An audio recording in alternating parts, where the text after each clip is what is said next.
Welcome to Natural Habitat Adventures Daily Dose of Nature. Today's topic, Secrets of Scotland's Wild Highlands and Islands, presented by NatHab Expedition Leader Warwick Lister-Kaye. I'm your host, Rob Mess. Thank you all so much for being here with us today. Over to you, Warwick. Great, thank you, Rob. Thanks very much for the introduction, and thanks to all of you who've taken the time to log in. We really appreciate you being here.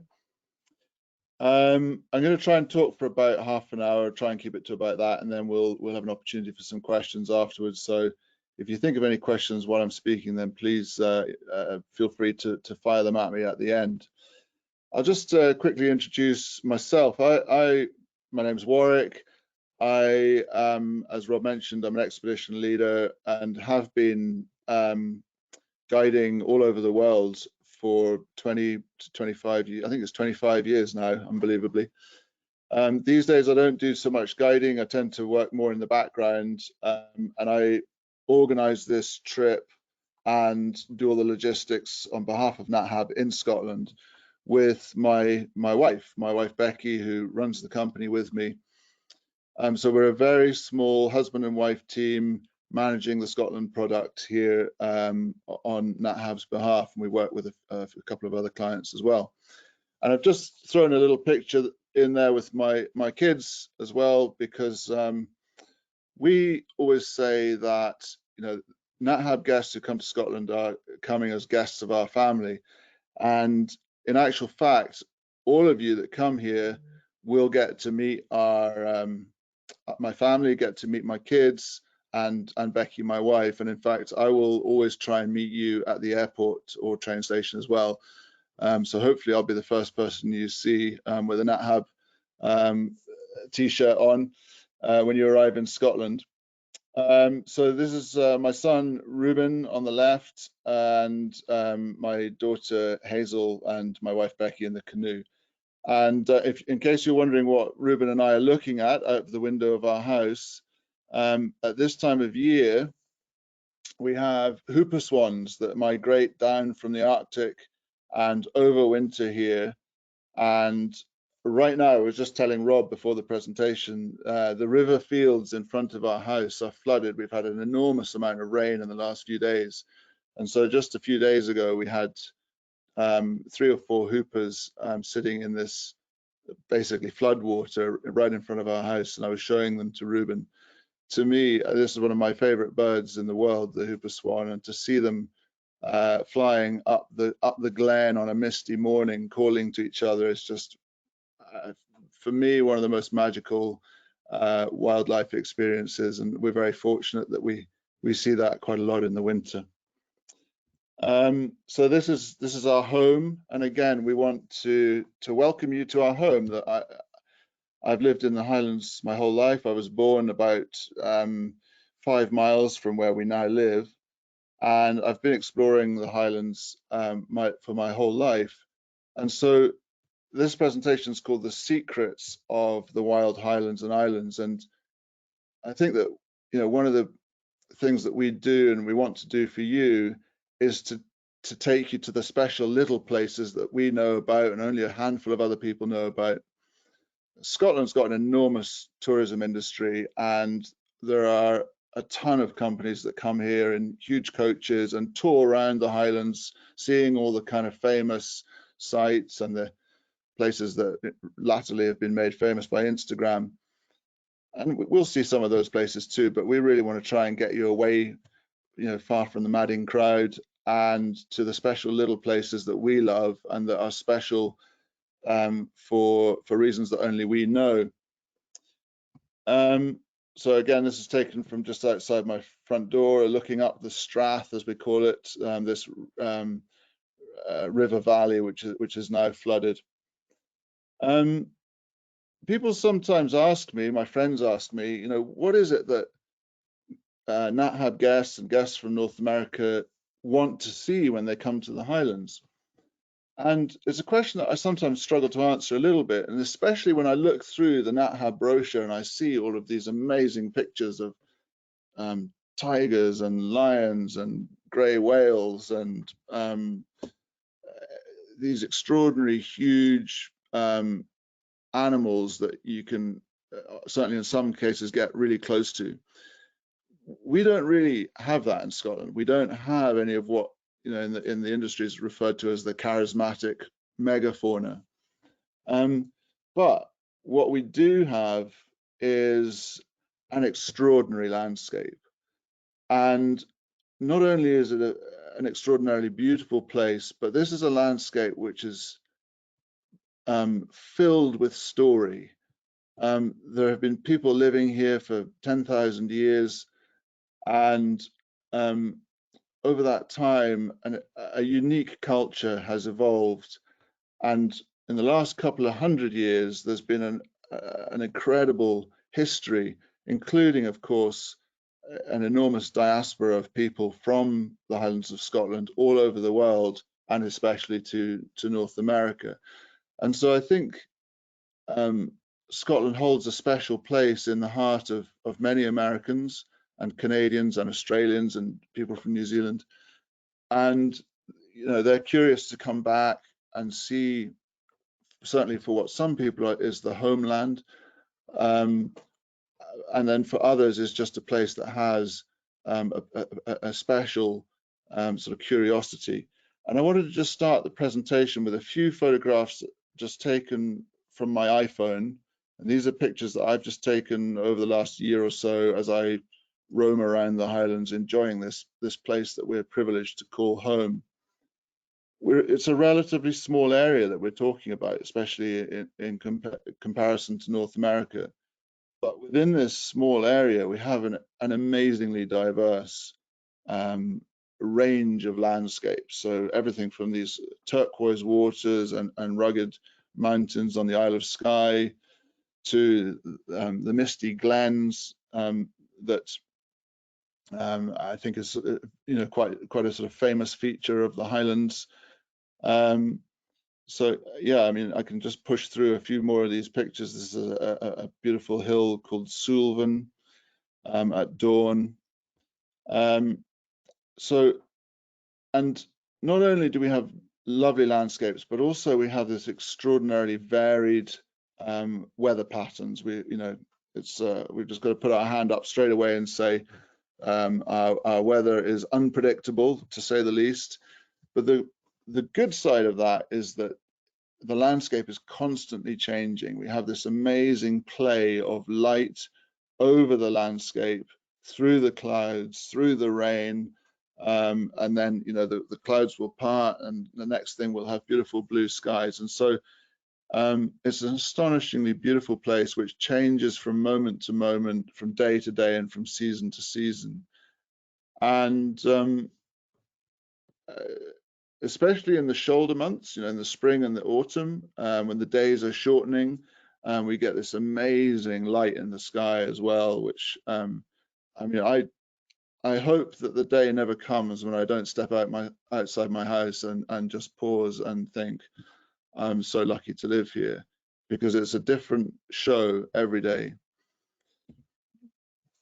And as I mentioned, all of these hills, all of these glens, these coastlines, these islands have such a rich abundance of stories associated with them, stories and culture.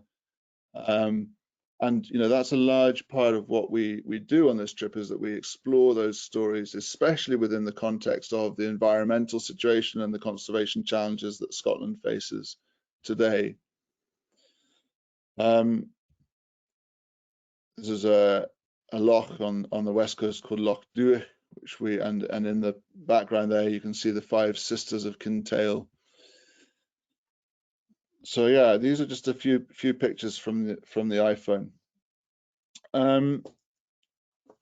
Now Becky and I we're lucky to work with a handful of really tremendous guides, and here we are in November last year, going off to Recce, a new portion of this trip, which I'm going to talk about in a few minutes. But I just want to introduce our guides. So on the left we have Donald, who is a native Highlander and a Gaelic speaker, And I always think that's a great advantage. And I think that many of our guests really love about Donald is that he is able to speak Gaelic and is really personally deeply sort of invested in this long Gaelic tradition in the Highlands. And he works, so all of our guides are also full-time conservationists. So Donald works for a government body that monitors and conserves freshwater pearl mussels, I should say. Then we have Simon in the middle there. Simon is a conservationist who works. He is actually a reserve manager, so he looks after reserves on behalf of the Royal Society for Protection of Birds, which is the UK's largest conservation NGO. Then there's Becky, my wife, and then Nick Baker, who's on the right, is also conservationist. He's actually a vice president of the Royal Society for Protection of Birds, but he's also a TV presenter. And you almost certainly won't recognize him, but in the UK, he's something of a household name. He's been on our TV screens educating the public about wildlife and conservation issues for longer than he would want me to say. But I do remember him being on TV when I was a kid, let's put it that way. They're all great guys, passionate about the Highlands, and tremendous communicators and fantastically knowledgeable naturalists. I should just point out as well here that on our little recce, we were given a bottle of whiskey, which we had to just have a little sample of on the way home, of course. Here's Simon with a group last year at the foot of the Coolin Hills in Skye on a lovely sunny day. So I mentioned or alluded to the sort of coach tour phenomenon in the Highlands, and from the moment that I started working with NatHab, which was now 7 or 8 years ago, there were so many things that what I wanted to do that chimed with what NatHab does. But I mean, I would say key amongst those was that I just never ever wanted to run a bus tour or a coach tour. You see these coaches arriving in a car park, everyone gets out for 15 minutes, takes a photograph, and then they get back in the coach and carry on. What we want to do is get you out of the bus and into the landscape and into the natural habitat, and breathing the air, experiencing these special kind of secret places that I've alluded to. And so there's various ways that we do that, and one of those is that we spend quite a lot of time on boats during the course of the trip. We do several boat trips over a nine-day trip. I think it may be 5 off the top of my head.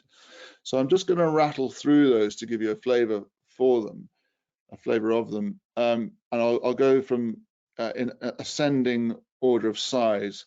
So the smallest boats that we go on are these Canadian canoes, which we do on the second last day of the trip, and we take a lovely, gentle, basically sort of float down the River Bewley, which is just in front of my house, for 2 or 3 hours. And it's an opportunity on the last day before you head back to the airport to stretch some muscles, breathe the fresh air. It's a wonderful way to travel. It's so quiet, lots of bird life. Not challenging at all in terms of ability required, or there's no sort of rapid water or anything like that. It's just a really simple, gentle float down the river. And that trip sort of culminates with in this narrow and beautiful gorge called the Agus Gorge, with these cliffs towering above you, and there are ospreys nesting in this area, as well as red kite and peregrine and other species. Lots of bird life to be seen and calling in the trees around the river, and always the possibility of seeing other things like otter, potentially red deer, roe deer, etc. So that's the canoe trip. We do a trip on this rigid inflatable called Mischief out of Inverness Harbour here and it goes out. This is a marine trip. We go out into the mouth of an estuary which goes on out into the North Sea, and we're looking for bottlenose dolphins. So that's the key aim of this trip. We have a resident population of bottlenose dolphins in this area just off the east coast of the Highlands. They are quite special in that they are the largest bottlenose dolphins in the world. So if you think about Flipper, your sort of archetypal Floridian bottlenose dolphin, these ones, which are the same species, are basically twice the body weight of those dolphins. And the reason for that is it's cold. It's cold here in the water. The North Sea's, chilly. And so these dolphins put on an enormous amount of blubber in order to keep them warm. And so a lot of that body weight is made up simply of fat. I think a lot of people don't realize how far north we are here. We're at 57 degrees north, which puts us on the same latitude as Moscow or as Churchill in Hudson Bay, for example. So we're really far north. And the reason that we have a relatively mild and temperate climate is because of the Gulf Stream coming up our west coast. If we didn't have that, we would have much, much more severe winters as maybe somewhere like Moscow experiences. Now this is the Mischief boat here, and these are again some, excuse the poor quality of the images, but these were taken by me again on my iPhone. This was a special experience that we had last year. So we were out on the rigid inflatable looking for bottlenose dolphins, when suddenly we experienced a super pod of common dolphins. And I mean, this was just magic. We had 150 dolphins swimming around us really fast. They were moving in a very purposeful manner. They must have been chasing fish, I think, for about an hour, and they just went round and round and round the boat. Of course, we don't pursue them, and we didn't need to. They were just all around us and just doing their own thing, paying no attention to us.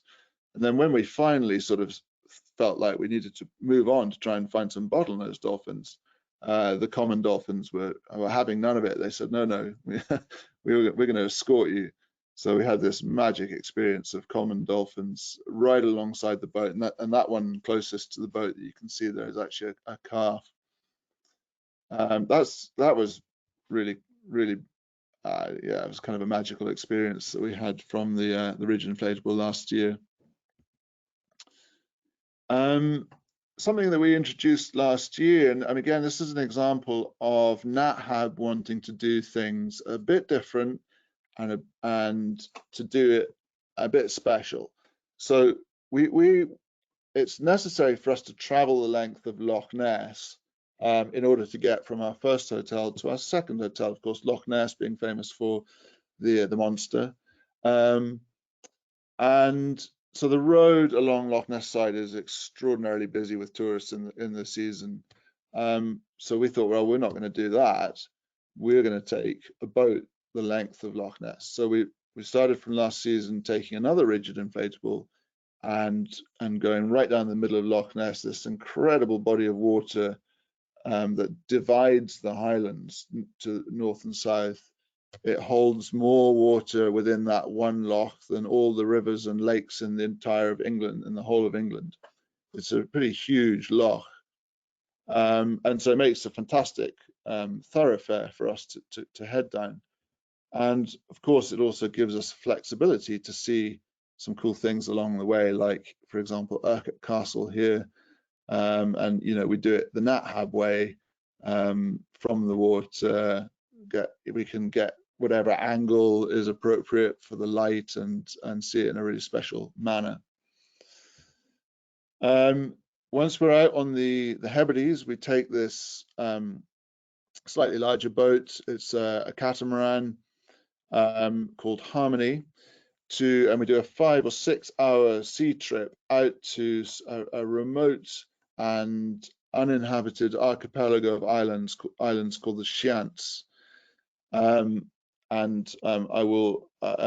talk a bit more about some of the seabirds that we see in a minute or two, but the Highlands is a beautiful place.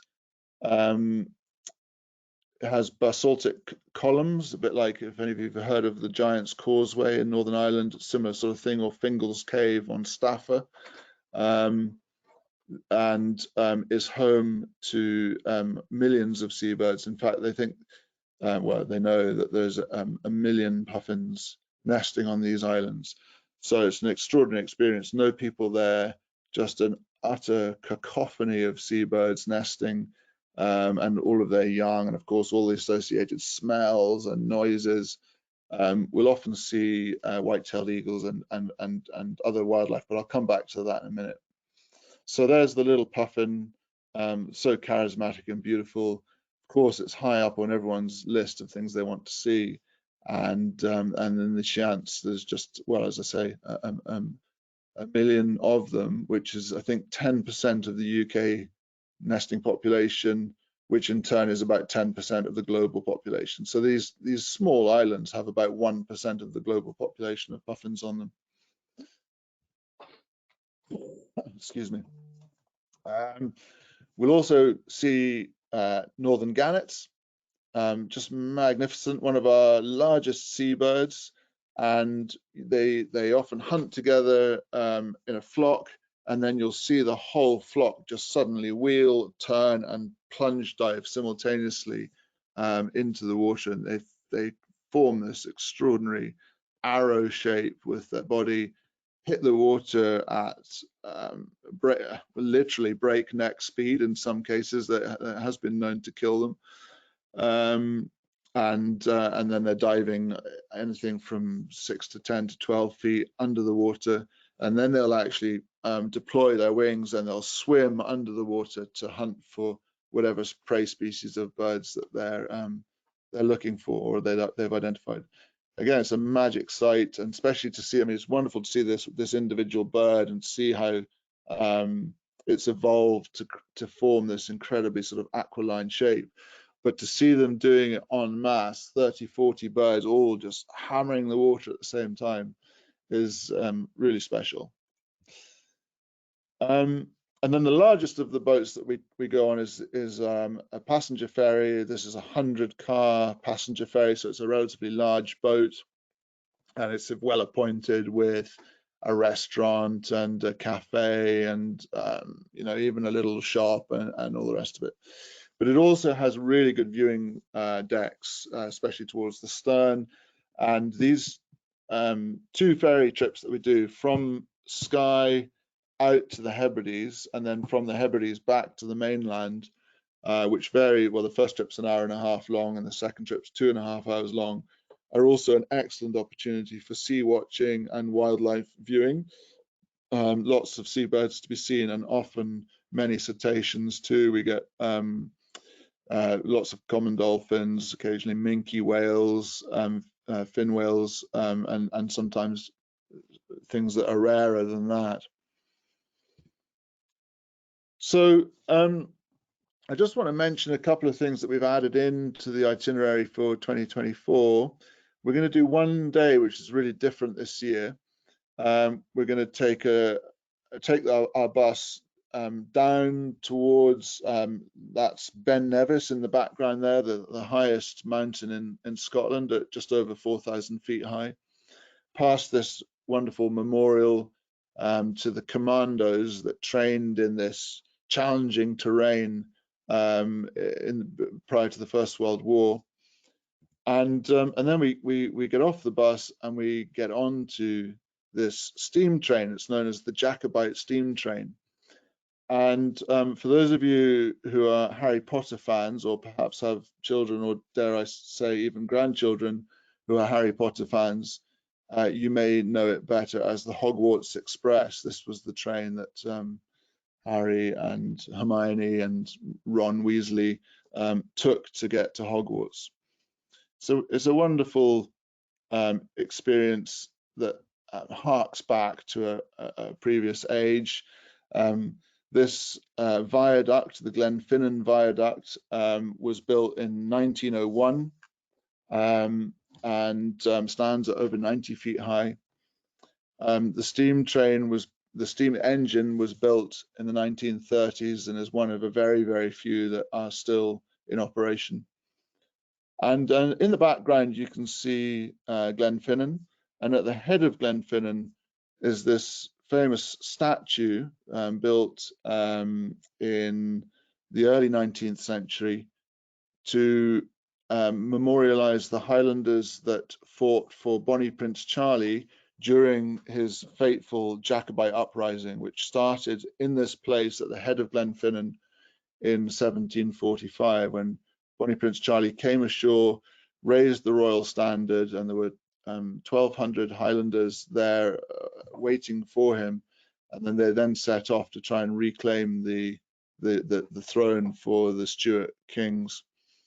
It was a fateful enterprise that ended badly, and it also triggered an extraordinary change in the fate of the Highlanders. And this period of history, amongst other factors, led to this period of time that we refer to as the clearances, the emptying out of the Highlands of people. And of course, many of them went to cities, but then from there, then they emigrated.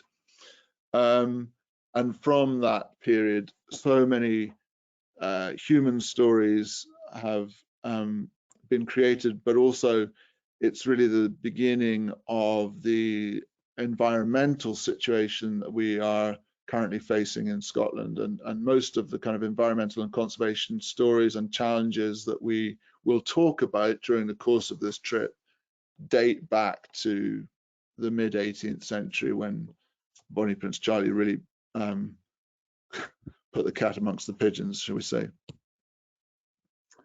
Another boat, again, new in 2024. So once we get off the steam train in a place called Mallaig, we then take this boat to one of the most remote places in the Highlands. In fact, it was so remote that even I, who consider myself to be fairly well travelled within Scotland, had never been there until November last year, when we went to recce it on behalf of NatHub. It's called the Knoydart Peninsula. You can't get there by car. There is no road there, so you either have to walk in, which is a full day's walk from the nearest, a full day's walk over very, very rough, difficult terrain, or you arrive by boat. And there's a small population of people who live there in this extraordinarily wild, cut off and remote place. Again, a place that very, very few other tourists will get to. Again, just a couple of snapshots from my iPhone during the recce that we did in November. It's just, I mean, sort of the light, even when it's pouring with rain, as you can see there, as we passed the little ferry that goes from the mainland to the Isle of Skye, is just beautiful. Here's my wife Becky, and you can see the kind of nature of the terrain in the background. It's really remote, these steep-sided hills just coming straight down to the water's edge, and just nobody there other than in this little village. We had a little treat during that recce. We were approached by a couple of grey seals, huge seals. You know, the big bulls of this species get up to about half a ton. And their Latin name, which you can see there on the screen, translates as hook-nosed sea pig, which I always think is a little bit unfair, but they do have this very pronounced Roman nose.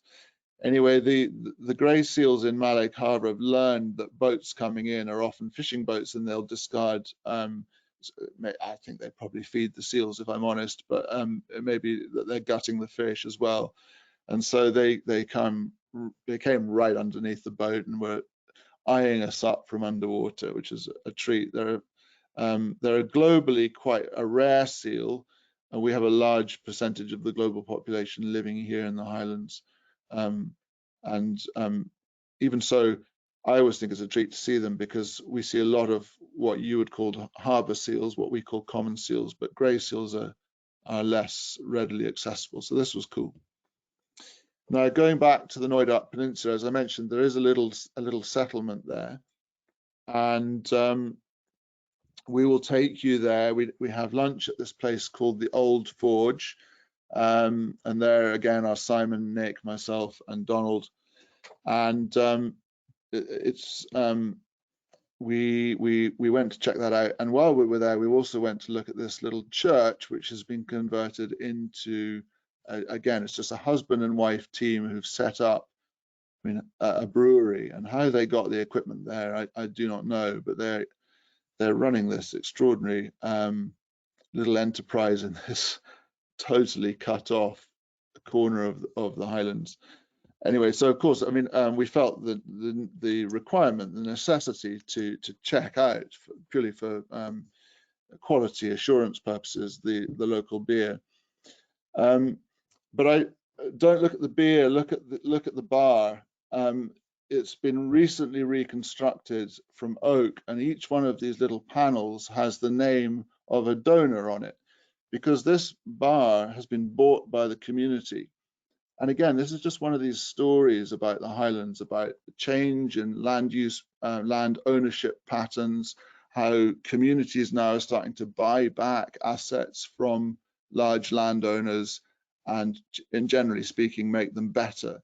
And certainly the Old Forge is an example of that. They've got this amazing oak bar, the really nice menu, lovely warm welcome from the people there. And we're definitely looking forward to taking our groups there this year. I just want to talk quickly about the hotels that we use. We use 3 separate hotels during the course of the trip. The first and also the last, so it's a loop. We start at this hotel and we come back. It's called the Cool House Hotel. It was originally built as a Victorian country house. It is a rural hotel. It's surrounded by a wonderful arboretum planted over 150 years ago of exotic species of trees from all over the world. So as you drive up the drive, you're going to see sequoias and Wellingtonias and other species that you will recognize from home. It's a family-run business. It's run by a couple called Stuart and Susanna McPherson, who are friends of ours. And it's a lovely hotel. I mean, it was built as a country house for a wealthy individual. So you've got these amazing, what would that be, 18-foot ceilings. This is the dining room where we'll have breakfast and dinner each day. And the rooms are lovely as well. This is a rather bad photograph taken by me, but they've all been recently decorated. They have lovely ensuite bathrooms. It's just a beautiful place. We've used them now for 8 years, and they're very, very familiar with NatHab, and they always enjoy welcoming NatHab guests to their hotel. The second hotel that we use is chosen really more for its location than the experience inside the hotel. Don't get me wrong, it's a good hotel, but it's, for me, what's so special about it is where it is. Now, this is an old 19th century coaching inn, so it is actually on the roadside, but it's been recently renovated. It's extremely comfortable and cozy, excellent menu. It's more sort of pub grub, I would say, rather than sort of the kind of fine dining experience of the Cool House Hotel. But for me, the magic is when you step outside of this hotel and just look, you're surrounded by these stunning hills, and again, as you can see there, the light just playing across the terrain there, it's changing the whole time. There's red deer around the hotel, and so especially in the autumn trip, the October trip, you will experience the red deer rutting around the hotel, so you will even be able to hear them from your bed at night. This extraordinary sort of guttural call of the stags challenging each other for the attention of the attendant hinds. It's a magic place. And then the last hotel that we use is called Hotel Hebrides. It's a little village hotel right in the harbour, in the village of Tarbert, which is where the ferry comes into and out of. And again, it's a very cozy, comfortable, recently renovated hotel. excellent menu, excuse me. And the Hebrides is famous for many things, but not least its warm hospitality. And so the staff here are really just a lovely, friendly bunch who will give you a very big smile and a warm welcome, and probably a whiskey when you arrive. So again, we want to get you out of the bus and into the landscape. And we're going to try and walk every single day. Some short walks, some longer walks, and they're quite diverse, the walks that we do. So this, for example, is Lochs Beach on the Hebrides. It was voted, I think, by Condé Nast as one of the top 10 beaches in the world. It's a large beach, so over a mile long, and it's just beautiful. You've got this sand dune system in the foreground, and then these amazing hills in the background, and these white sands and sort of turquoise waters, and it's basically deserted. I mean, even despite its fame, it would be not surprising for us to go there and find that there were 10 other people on the beach. So it's a lovely place to go and take a walk and take a stroll along the coast. And again, of course, we'll be watching out for various marine darks. I actually had an otter run out of the sea and into the sand dunes right in front of a group when I was guiding two years ago.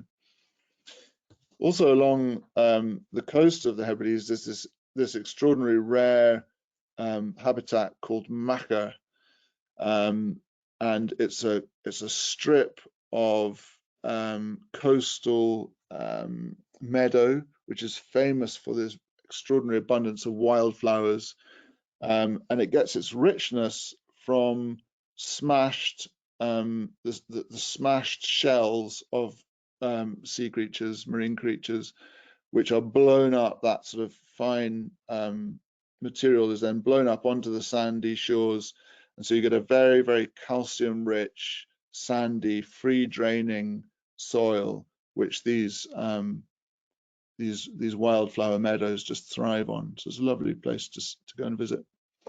I mentioned otter. It's been a great conservation success story over the last sort of 50 years in Scotland, that our otters have really bounced back from having been significantly reduced in numbers up until, I guess, when I was born. Now we see them fairly regularly, and we've got a good chance of seeing otters both in the freshwater and along the coastlines that we'll be visiting. It's not a sea otter. It's called the Eurasian otter. It's lutra.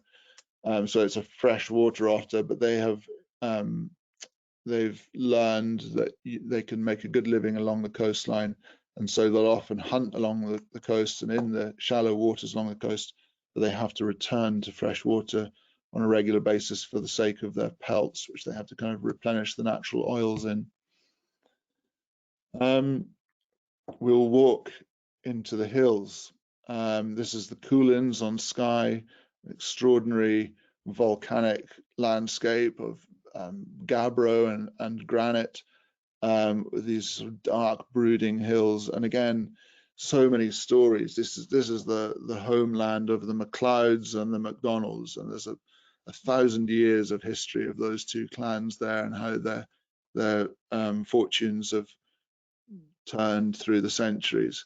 And of course, everything that flows out from that, the music and the poetry and the Gaelic stories, etc., etc. So we'll have plenty of time to soak in that magnificent landscape, watching out for golden eagles. Again, another conservation success story that they're doing quite well now, and actually have just this year been reintroduced to parts of Scotland where they haven't been seen for hundreds of years. And also the magnificent sea eagle, the fourth largest eagle in the world, reintroduced into the Highlands, having been hunted to extinction here, reintroduced in the 1970s, and now firmly established and relatively widespread. And if you see one, you'll know it, because they kind of blot out the sun. We sometimes refer to them as flying barn doors. They're just these enormous eagles. Quite a magnificent sight to see. On our freshwater lochs, we'll be looking out for things like black-throated divers, or Arctic loons, as you would call them, or their smaller cousin, the red-throated diver. Just beautiful, stunning birds. And of course, red deer, you know, it's a sort of emblem of the Highlands. Again, so much of the, you can see it, for example, in the cap badges, or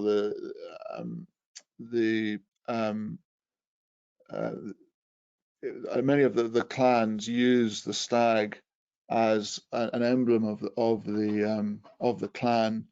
It's very strongly associated with the Gaelic culture, and a bit like in the United States, there are too many of them. It is actually a conservation problem, and that's again something that we can discuss in detail.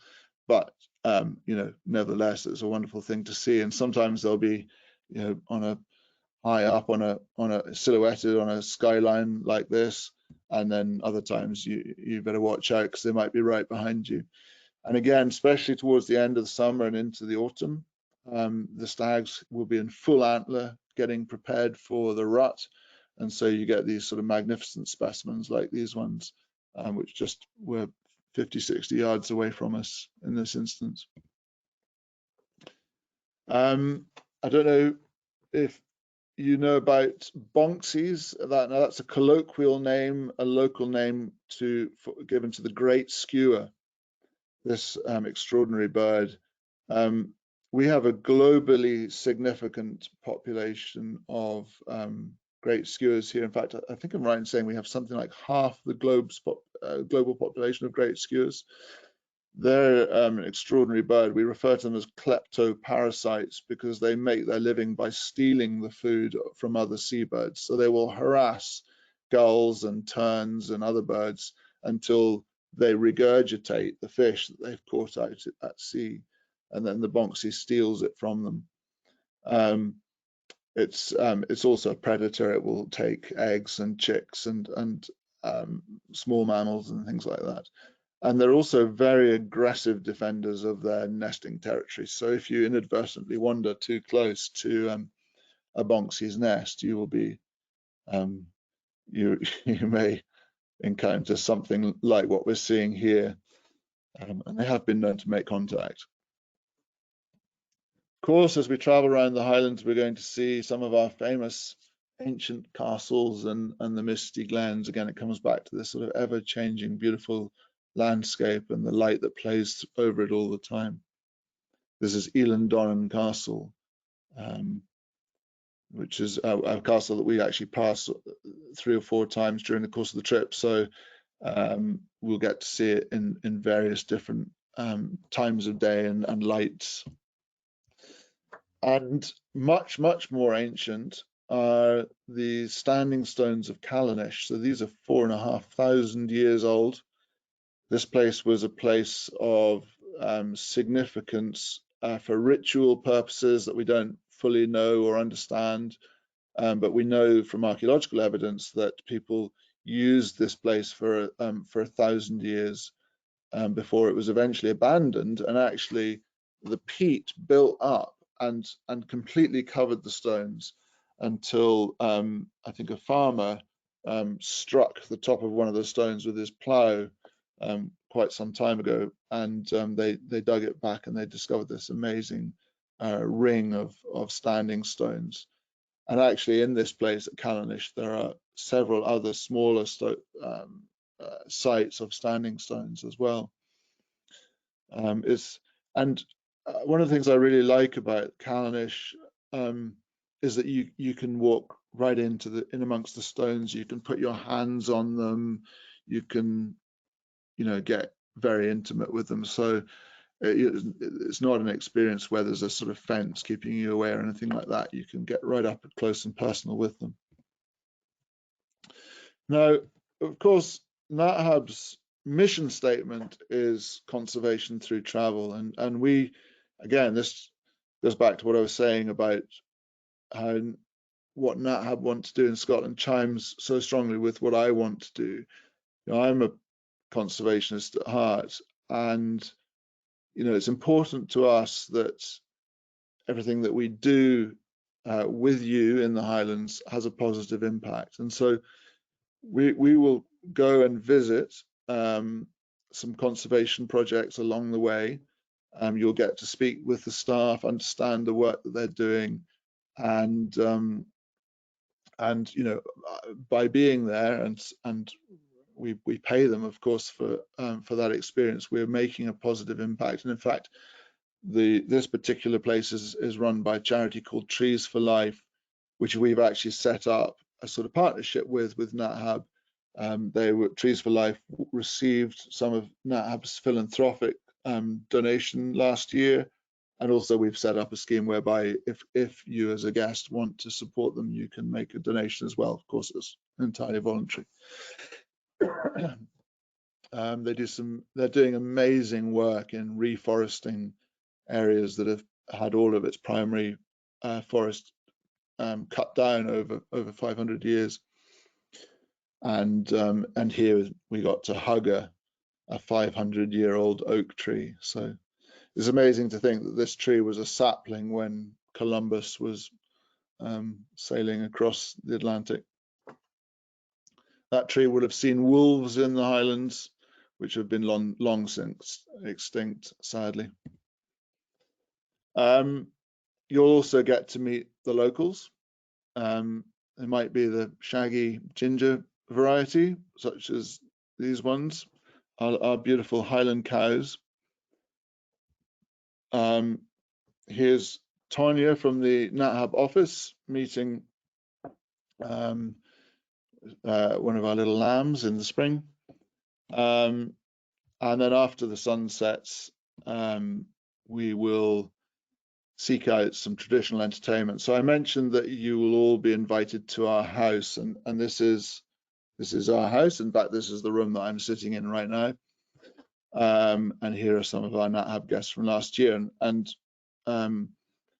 we have Rachel playing the violin, my friend and neighbor next to her called Fiona playing the guitar, and then to her right as we look is Donald, our postman, who is a lovely old Highlander, a real character and raconteur who will come along and tell some stories, do a bit of whiskey tasting, talk about the process of whiskey production and some of the sort of nuances of whiskey. And we have a lovely evening together of music and storytelling and some jokes, and you're encouraged to get involved as well. So we always enjoy that. You'll get to meet our kids, and it's a really fun, nice thing. Of course, you may want to have a little taste of the water of life. So it would be remiss of me not to mention the weather. As I mentioned, our weather is famously changeable, and I think this picture tells tells the story. On the right hand side you've got sunshine, on the left hand side it's looking pretty dark and broody, and it's certainly raining, and of course that creates the opportunity for a rainbow. So yeah, we definitely, we go prepared, and NatHab will provide anyone booking on this trip with a fantastic pre-departure package of a whole lot of information, including a comprehensive packing list. So you'll be well dressed, and that's the main thing for tackling the weather. Of course, it could be like this one day, and then the following day it might be like this. And here's my daughter Hazel paddling in the river in front of our house on a beautiful sunny day. And sometimes we get a high pressure system that comes and settles over us, and we'll get a week of just clear skies, but sometimes we don't. I just want to mention at this stage as well where we are with bookings this year. So the first half of the season is basically booked up, May and June. The second half of the season, with the exception of October, all the trips are looking like they're going to run, but there are a few places left available. So that's where you should be looking. late summer or mid to late summer is a wonderful time to be in the Highlands as a function of our extreme latitude. In June, we have 22 hours of daylight, 2 hours of darkness. So it's a pretty extraordinary place to be in June. You get these amazing long days and just, again, the sort of light and the gloaming and the dawn and dusk periods just go on and on and on forever. I also want to mention that NatHab have made a real effort to pair the Scotland trip with the Cotswolds trip in England in such a way that you can do them one after the other. So if you're thinking about coming to the UK, have a look at the possibility of staying for a couple of weeks and doing the Cotswolds in England, which is another beautiful rural area, very, very different in character from the Highlands, with the trip in Scotland. And you can do, you'd have to look in the catalogue, but you can do one and then you can do the other straight after it.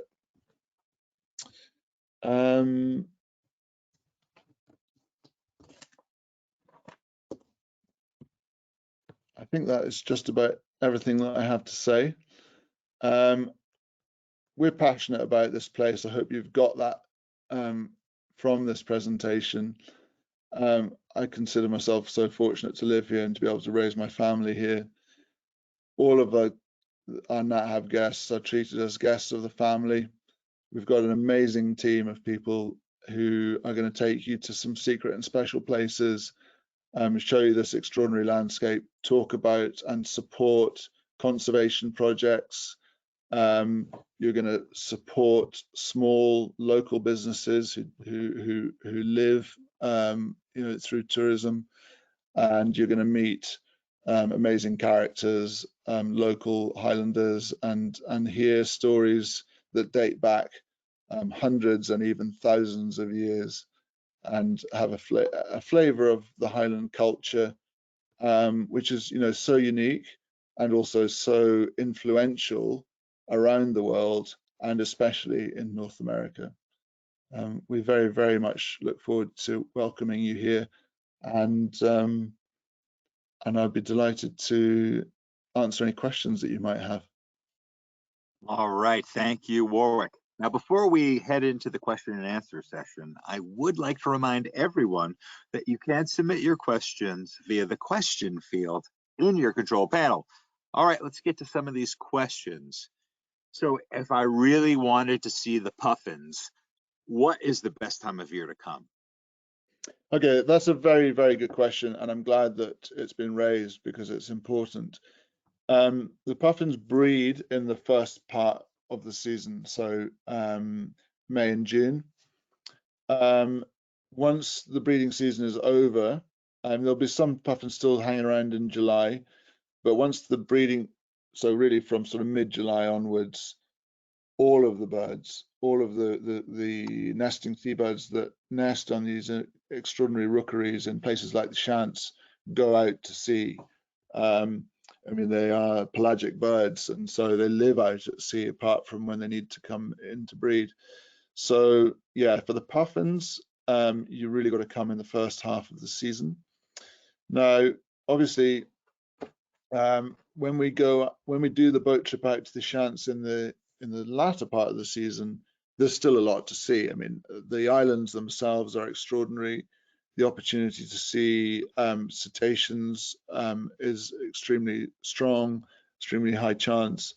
Lots of, when I say lots of eagles, I was going to say lots of eagles. I mean, I'm not joking. Last season, on these small islands, we saw 7 or 8 white-tailed eagles. And there's always going to be a few stragglers of the seabirds hanging around. There'll be a few guillemots, a few puffins, a few razorbills. The gannets can be seen year round. But to see the sort of puffins in great numbers, and the sort of phenomenon of this enormous gathering of birds, and that sort of cacophony and the smell and all the rest of it, yeah, you need to come in the breeding season, which is sort of May, June, and July, really. Are the loons resident year-round? Yes, they are. Yes, and yes, I mean we've got a good chance of seeing them year round. Yeah. I'd also, Robert, just like to mention that you know, for me, it's hard for me to say what is my favourite time of year in the Highlands. They've all of the seasons have really special elements to them. But I just want to mention the October trip and its relevance, since we've got a red deer on the screen there. The October trip is timed to coincide with the red deer rut, and it's a stunning time of year. Of course, you know, all the leaves are starting to change. It's not just the leaves on the trees, but actually all of the vegetation changes. We get the moors, the heather turns a sort of russet color, the bracken starts to turn orangey and yellow, and so you get these stunning kind of autumnal landscapes. The days are much shorter, and so your opportunity to sort of see sunrise sets and sunrises are greater because they're not happening at 3 o'clock in the morning and 11 o'clock at night. And the red deer rut is in full swing. So to see the stags at full body weight in full antler and just all out war between them to try and mate is an extraordinary sight, and one that's very special in the autumn, or sorry, should I say the fall. So if I wanted to see wildflowers in, Mike or I should come in June, perhaps? Yes, I mean, again, wildflowers is kind of especially that the carpet of wildflowers on the maca is sort of May-June phenomenon. Yeah, I mean, we have wildflowers throughout the season, and even into October there'll be wildflowers still visible, but far fewer in the autumn. Autumn, again, you're looking at an awful lot more fungi, for example, and we get extraordinary displays of Amanita muscaria, that's the fly agaric, and you know, various other, well, a whole range of other amazing fungi. So yeah, there's something to see at every time of year. So does the itinerary change depending on the season? Yes and no. So the bare bones of the itinerary does not change, but we will nuance each day according to what is most appropriate. So clearly in the nesting season, we're going to go and really try and see those, and we can actually get ashore. Well, I say I should be careful what I say, because whether we can get ashore on the Shiants depends on the sea state. There is no landing. There's no jetty there. There's no pier. So we have to take a small tender and go onto a beach. So if it's very rough, we can't go ashore, but we'll certainly get right in underneath the nesting cliffs and see those nesting seabirds. Out with the nesting season, then we'll spend more time doing things like looking for cetaceans, going up the coast where there are the ruins of old crofting settlements on the shoreline. Again, you know, it's sort of an amazing story of how people sort of hacked a living out of the wilderness for centuries. And then we'll do other things like, for example, we'll pull up lobster pots, and we've got you know, a tank, a water tank on the boat, so we can put whatever we find in the lobster pot into the tank and observe them and talk about them and things like that. So yeah, we'll vary it. We'll vary what's done each day according to what's appropriate, but the basic itinerary remains the same. So how strenuous is the exercise on this trip? If I have difficulty walking, are there activities that I can still participate? Yeah, I mean, that's a good question. So the trip is rated as moderately difficult in the catalogue, and I believe that what it says, or what NatHub recommend, is that you should be able to walk 2 miles in order to participate in the trip. In reality, actually, there's relatively few days that we will walk as far as 2 miles, but the terrain that we're crossing is you know, undulating, uneven. Sometimes the footpaths are a bit rocky. Occasionally we have to step over streams or you know, kind of stepping stones over streams.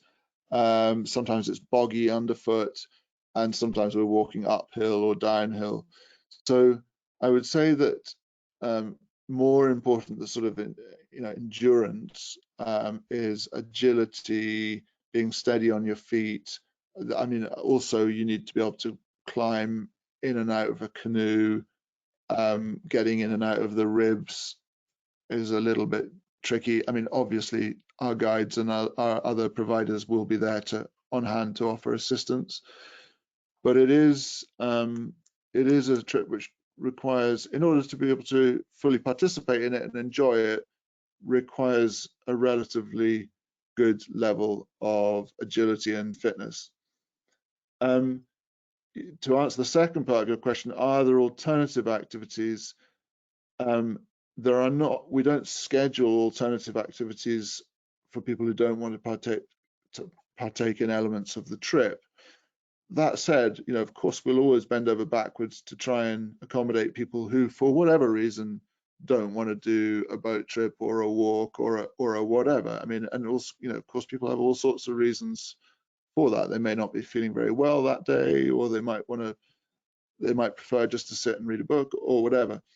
And so where it's possible, within the limitations that we have of the staff and the remote locations and the vehicles that we have and everything else, we will, you know, sort of magic up some sort of alternative activity. And that might be a visit to a local tea room, or a shorter walk with another member of staff, or, you know, sometimes we find that guests just opt out of a walk because actually they just want to wander along the road with their camera and just take their own time, you know, really focusing on their photography, for example. And, you know, we'll obviously facilitate that and bend over backwards wherever we can, but we don't make specific plans for people who don't want to do parts of the trip. I mean, obviously we kind of expect most people will do everything, ideally. Well, great. Thank you, Warwick. Unfortunately, that will be the last question that we do have time for today. So I'd like to hand it back to you for some closing comments. Well, thanks, Rob, and thank you all for tuning in. I really hope this has been of interest to you and been inspirational.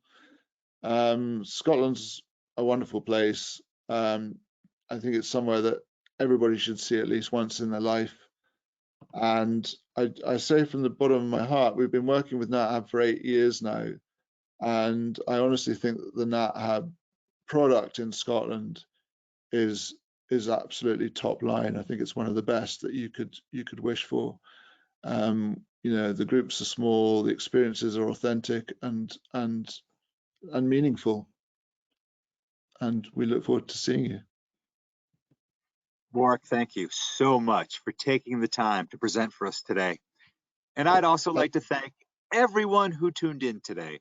Now, if you're interested in information on how you can travel with NatHab, give us a call at the number on your screen, or you can send us an email at info@nathab.com.